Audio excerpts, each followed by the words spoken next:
seorang pecinta motor misal, motor ini njaluk apa wae dituruti. Anak-anak muda itu kadang-kadang lucu-lucu, motor apik-apik, cara wong tua wis apik ya. Tapi motor ini njaluk, wah ini njaluk dipoles. Iki njaluk ditukokno aksesoris yang begini, tukokno. Ini mau ditinggikan. Bannya dibikin kecil ya, bikin kecil. Aneh-aneh, motor itu apik-apik kok pabrik duet-duet jadi menurut orang lain jadi nggak bagus, tapi dia seneng. Karena dia seneng, apapun permintaan motor dituruti. Motor dijam layu bareng, wah aku nek butuh kono obat apa jenenge? Nah, ini loh semacam dopingnya motor itu apa sih? Ada campuran bahan bakar itu.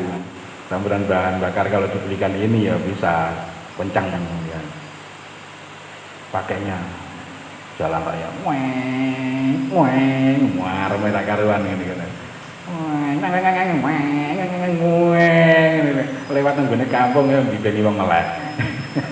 Ora bibeni wong turu, bibeni wong melek. Seneng gitu. Nah yang kayak gitu-gitu itu motor metik ra kanggo. Yang mencinta motor metik ra kanggo. Ora kena tinggung ngene motor metik ora. Kan nggak bisa digawe tarik-tarik itu kan nggak bisa. Dia mencintai motornya, apapun permintaan motor dituruti. Pak Tani mencintai padinya, apapun permintaan padi dituruti. Padi wis diundhuh, dipepe nok latar.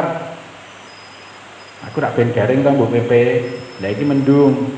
Entas sono yo turutin tas padahal salat burung ku ngono ya. Agus burunge. Pak Tani, Pak peternak mencintai ternaknya. Ternaknya didusi sik senajan dhek dirung. Sapi yo esuk didusi dhisik-isik. Dia jadi rembet lho. Man ahabba syai'an fahuwa 'abdi. Yang mencintai sesuatu dia jadi hambanya. Cowok mencintai ceweknya, apapun mintanya cewek turuti. Nek cowok iku mau santri ya beda ya. Kalah pikir menang pikir. Kalah bondo menang donga. Kalah kabeh mondok meneh.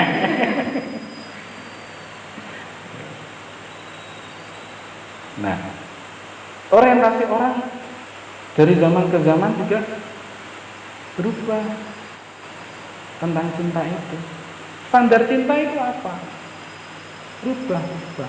Zaman saya kecil dulu, seorang tua punya anak gadis mau mencintai menantunya itu ada syarat. Milih mantu syarat. Apa syaratnya? Wah, yo ngasih awake guempal aja. Oh, guempal, guagang, macul kuat. Zaman dulu begitu. Semakin kesini beda lagi. Semakin kesini. Kemudian beralih kepada kejadukan, sing jadul, sing sakti. Wong sakti dinano wong pinter ya. Beralih pinter pada pinter ilmu pengetahuan. Yang pinter calon mantu. Saat ini beralih ya, mahabbahnya bukan bondo, bukan pinter, bukan, tapi mahabbahnya mahabbah Jepang. Ndi sing duwe Brio Satria, anek mau motor Satria ya ta. Brionya Brio Satya ya, bukan Satria, nek motornya Satria. Nek motor saiki durung kanggo, Mas. Ya. Untuk mencari cewek-cewek yang diidamkan. Beralih. Nah, cinta kita kepada Rasulullah nggak boleh beralih. Standarnya nggak boleh beralih. Tetap idola itu adalah idola ruhani. Idola ruhani. Karena banyak sifat-sifat Rasulullah yang kita yang kita butuhkan kan. Kemudian Rasulullah sendiri itu adalah pilihannya Gusti Allah. sejak zaman Nabi Adam itu sudah dipilih oleh Rasulullah, karena diciptakannya di dunia ini juga karena diciptakannya Nur Muhammad. Kita tahu dalam sejarah-sejarah riwayat-riwayat itu, ketika Nabi Adam diciptakan, Nur Muhammad itu diletakkan di punggungnya Nabi Adam. Kemudian para malaikat disuruh hormat kepada Nabi Adam karena ada Nur Muhammad. Turun-turun kepada para nabi semuanya nasabnya bagus-bagus, yang jauh dari dari penyimpangan seksual, sampai kepada Pak Abdullah dan Ibu Aminah. Melalui para nabi, Nabi Ibrahim turun kepada Nabi Ismail. Diriwayatkan dalam satu hadis itu, innallaha astafa Kinanah min waladi Ismail. Kinanah mbah buyute Nabi Muhammad itu diantara putranya Nabi Ismail, dipilih namanya Kinanah. Wastafa Quraisyan min Kinanah. Keturunan-keturunan Kinanah itu ada banyak-banyak suku. Yang dipilih Gusti Allah adalah suku Quraisy. Wastafa min Quraisy Bani Hashim. Dari suku Quraisy ada banyak keluarga-keluarga, yang dipilih Gusti Allah adalah Bani Hashim. Wastafani min Bani Hashim. Gusti Allah memilih saya dari Bani Hashim. Inilah keluarga-keluarga terhormat semuanya. Makanya sampai sekarang penghormatan itu diberikan kepada Bani Hashim. Anak turunnya Bani Hashim tidak boleh menerima zakat. Anak turunnya Kanjeng Nabi nggak boleh menerima zakat. Kalau miskin, nah ini ada satu cerita ini. Ada satu teman saya, Habib dia, kan keturunan Kanjeng Nabi, Habib Rasul. Kemarin ini pas Idul Fitri Gersulo. Aduh, gimana ini? Saya ini keturunan Nabi, nggak boleh menerima zakat, padahal saya miskin. Ini gimana? Tapi alhamdulillah kemudian ada orang-orang yang mencintai para habib, yang menghormati para habib. Dia diberi sesuatu bukan untuk sedekah, bukan untuk zakat, tetapi sebagai hadiah. Hadiah itu apa? Pemberian untuk kehormatan. Nah, sedekah kan pemberian karena kasihan, ya. Bukan kasih sayang, kasihan. Ini sebagai hadiah. Ini yang dicontohkan oleh Rasulullah kepada Salman Al-Farisi ketika Salman Al-Farisi ini mau membuktikan kerasulan Muhammad. Satu saat Salman Al-Farisi membawa sebongkok kurma yang bagus-bagus. Ya, atur kepada Muhammad, ya Muhammad, ini ada kurma, ini saya sedekahkan kepada kamu Muhammad. Salman belum beriman. Kemudian Rasulullah menerima. Ya, terima kasih Salman. Sahabat, ayo dimakan ya, dimakan. Nabi nggak mau makan karena ini sedekahnya Salman. Ganti besok pagi Salman datang membawa kurma yang nggak sebagus kemarin, yang biasa-biasa saja. Muhammad, pagi ini saya membawa kurma yang tidak bagus Muhammad. Ini saya hadiahkan kepada Muhammad. Karena ini bilangnya hadiah, Muhammad mengambil sedikit dimakan, kemudian baru para sahabatnya. Tapi Nabi Muhammad mau makan hadiah, tetapi tidak untuk sedekah. Hari yang ketiga Salman datang, tidak membawa apa-apa. Di depan pintu Salman sudah mengucap salam, Assalamualaikum ya Muhammad. Muhammad tahu maksudnya Salman. Muhammad melambaikan tangannya. Tahu adatnya orang sana itu kan, lengan baju itu kan lebar itu kan, lengan baju lebar. Muhammad melambaikan tangannya, lengannya wah. Di ketiaknya sini ada khotamun nubuwah, ini yang dilihat oleh Salman. Wah, tanda kenabian betul. Langsung Salman datang memeluk Kanjeng Nabi dan membaca syahadat. Ini Salman Al-Farisi. Ini pilihannya Gusti Allah seperti itu. Lalu kemudian orang-orang itu mencintainya Muhammad seperti apa? Nah, kalau kita orang yang nggak pernah lihat Muhammad ya, para sahabat. Sahabat itu siapa toh? Kita sahabat bukan? Ya sahabat di antara kita. Sahabatnya Nabi Muhammad bukan? Bukan. Tabi'in? Bukan. Tabi'in? Bukan saja. Terus apa kita ini? Umatnya Muhammad. Para sahabat itu mengungkapkan kecintaannya Muhammad. Yang pertama, kita lihat bagaimana ungkapannya Sayyidina Abu Bakar As-Siddiq. Sampai dia digelari As-Siddiq itu karena kecintaannya dia kepada Muhammad dalam bentuk kepercayaan. Apapun yang dikatakan Muhammad tanpa pikir panjang percaya begitu saja.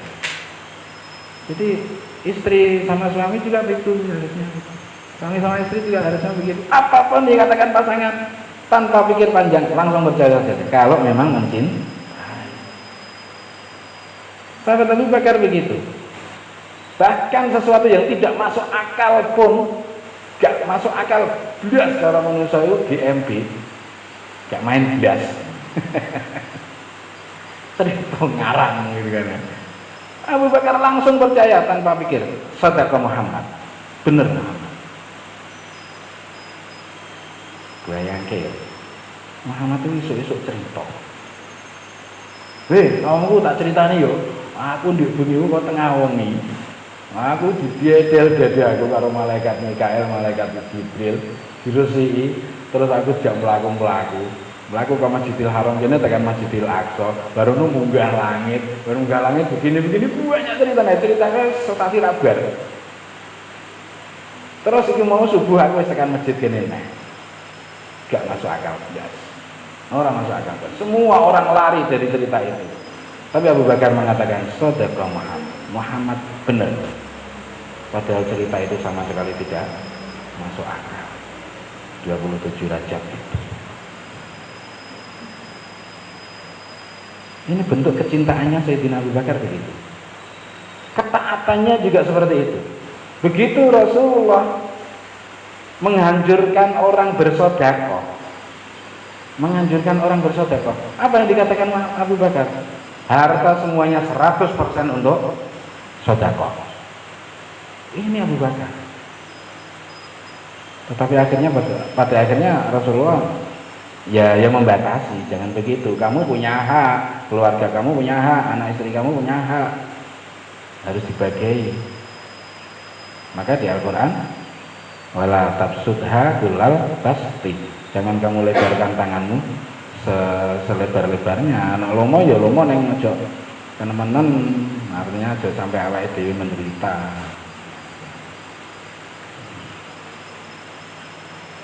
Sayyidina Ali, bagaimana cintanya Sayyidina Ali kepada Rasulullah?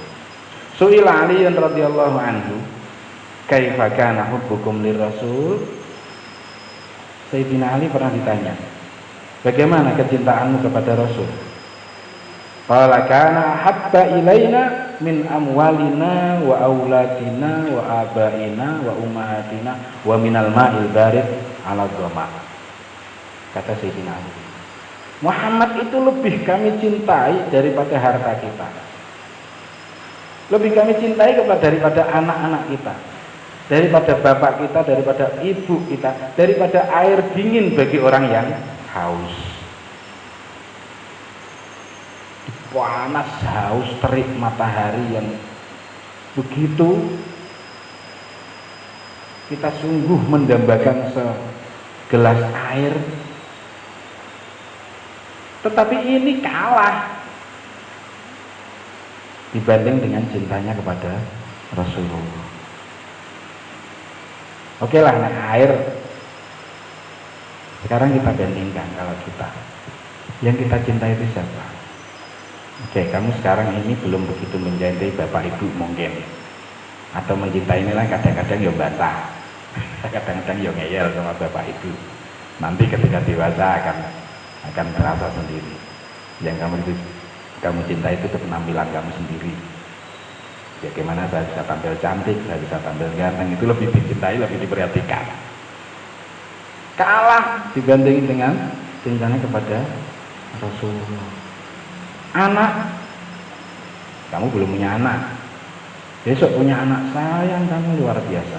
Anak ini adalah kasih sayang yang tertumpahkan ke situ melebihi segalanya. Istri kalah, nggak urung di anak. Wah, cintaku hanya untukmu gitu kan.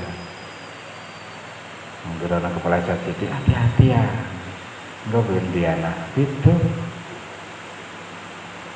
ketika masih belum punya anak, dapat rezeki sedikit, bawa pulang untuk siapa? Oh, untuk istri saya di rumah, untuk cintaku di rumah, untuk sayangku di rumah. Begitu ada anak, kamu bawa sesuatu kecil saja, bawa ke rumah. Itu siapa? Nunggu anak bojo. Anak dhisik bojo kari. Itu kan? Ini anak bojo. Ana rezeki nggak anak bojo. Enggak begitu anaknya punya anak. Ya kan? Kamu banyak bawa rezeki ke rumah. Untuk siapa? Anak putu. Bojo hilang kan. Ora dianggap. Cinta berubah-ubah begitu. Tetapi Sayyidina Ali mengatakan ahabba ilaina min hadhihi kulliha, daripada ini semuanya. Sampai para sahabat itu harus berpisah kepada orang tuanya, harus berpisah kepada anaknya, kepada istrinya, keluarganya, harus pisah demi mengikuti Rasulullah. Benar itu dilakukan. Kisah hijrahnya Rasulullah, hijrahnya para sahabat kaum muhajirin itu kan meninggalkan anak istri, meninggalkan suami-suami mereka. Pokoknya aku melok Rasulullah, pokoknya melok Rasulullah. Bojoku gelem melok, ayo ora gelem wis tinggal. Begitu. Dirawai karo bapake, kowe aja melu Muhammad lele. Enggak, saya cinta Rasulullah, ikut Rasulullah. Bapake ditinggal, ibunya ditinggal. Begitu cintanya mereka kepada Rasul, mengalahkan semuanya, mengalahkan semuanya. Nah sekarang kita apa sudah bisa seperti itu? Apa sudah bisa seperti itu? Kita masih belajar, masih belajar. Nah kalau kita masih belajar, maka apa yang kita lakukan? Yang kita lakukan adalah bagaimana supaya misinya Rasulullah diutus ke bumi ini bisa sukses dan kita menjadi bagian dari kesuksesannya. Apa misinya Rasulullah? Diutamina makarimal akhlak, menyempurnakan akhlak-akhlak yang mulia. Termasuk akhlak yang mulia itu memaafkan, bikin damai, menyatukan, bikin orang nyaman, bahkan sampai senyum saja itu akhlaknya Rasulullah diajarkan sebagai sodako. Nah kalau kita tidak bisa melakukan akhlakul karimah, akhlak yang mulia sebagaimana dicontohkan oleh Rasulullah, maka berarti kita tidak menyukseskan misinya Rasulullah. Nek Rasulullah tidak kita sukseskan, padahal kita mengaku umatnya Rasulullah, nanti Rasulullah bagaimana? Sebagai manusia biasa kecewa enggak kira-kira? Kecewa tuh. Kita menggagalkan misinya Rasulullah. Rasulullah kecewa apa pada kita? Nek Rasulullah kecewa kira-kira bagaimana nanti di akhirat? Memberi manfaat apa enggak? Ya. Tuh. Memberikan syafaat enggak? Padahal Rasulullah itu mengatakan syafaati di ahlil kabair min ummati. Syafaatku adalah untuk orang-orang yang pernah berbuat dosa besar pada umat. Kalau kita berdosa kecil ya, dosa kecil, mungkin cukuplah diistighfari. Istighfari. Astagfirullahaladzim, tobat. Janji Gusti Allah ora bakal baleni meneh. Dihapus Gusti Allah. Itu kalau dosanya kepada sesama manusia. Kepada Gusti Allah, kepada sesama manusia itu minta maaf sih. Tapi kalau dosa besar harus ditobati betul. Kadang-kadang juga tobatnya belum benar sampai di akhirat, butuh yang namanya syafaat Rasulullah. Aku temu bisa aja.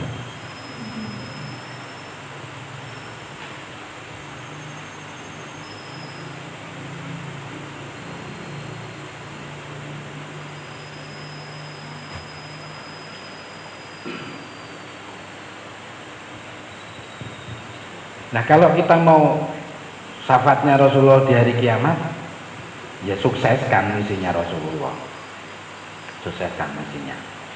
Maka ilmu akhlak benar-benar kita pegang. Akhlak ini nomor satu di atas ilmu, di atas ilmu. Apa yang dicontohkan oleh Muhammad? Berikan, lakukan. Dendam?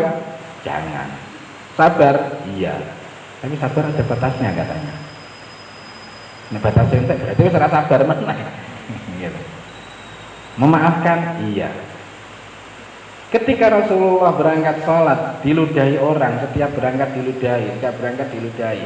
Oke lah kalau kita bilang nggak apa-apa, itu mungkin agak nggak wow banget gitu loh. Tetapi ketika yang meludahi itu nggak meludahi lagi, kok Rasulullah menanyakan di mana orang yang biasa meludahi saya ya? Ditanyakan, kemudian diparani, disambangi. Ini luar biasa Rasulullah seperti itu. Apa kita bisa begitu? Ta'fu amman zalamaka, kata Rasulullah. Memaafkan orang yang menzalimi kamu. Ketika Rasulullah ajak-ajak, terus kemudian sing diajak orang gelem, janjane iki rak mung diajak ora gelem ngene to. Terus wis to, ya wis ora gelem ya wis.